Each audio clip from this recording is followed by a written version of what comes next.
आणि नागपूर जिल्हा बँक घोटाळा प्रकरणी सुनील केदार यांचा जामीन अर्ज जिल्हा न्यायालयाकडून फेटाळून लावला जातोय।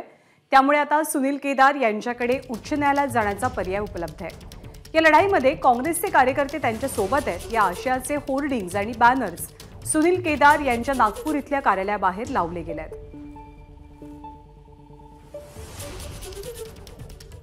आढावा घेतलेले आमचे प्रतिनिधी तुषार कोहळे यांनी। काँग्रेसचे ज्येष्ठ नेते सुनील केदार यांचा जामीन अर्ज जिल्हा सत्र न्यायालयाने फेटाळल्यानंतर ते उच्च न्यायालयामध्ये जामिनासाठी प्रयत्न करणार आहे।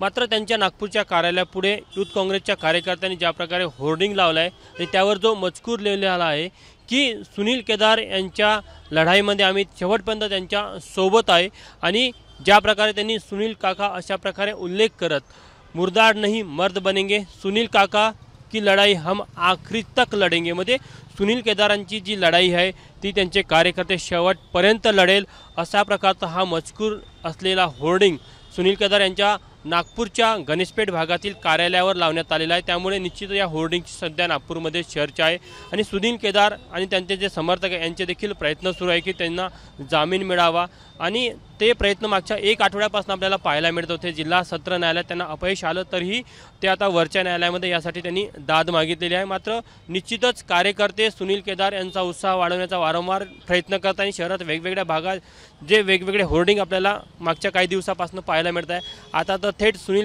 केदार यांच्या गणेशपेठच्या कार्यालयामध्येच होर्डिंग लावून त्यांना एक उत्साह देण्याचा आणि कार्यकर्त्यांमध्ये देखील जोश भरण्याचा प्रयत्न युथ काँग्रेसकडनं झाल्याचं आपल्याला पाहायला मिळतं आणि सुनील केदार यांची जी लढाई आहे ती शेवटपर्यंत लढली जाईल अशा प्रकारचा हा मजकूर किंवा याचा होर्डिंग आपल्याला नागपूरमध्ये सुनील केदार यांच्या कार्यालयामध्ये पाहायला मिळत आहे।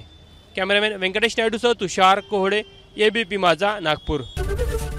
एबीपी माझा, उघडा डोळे बघा नीट।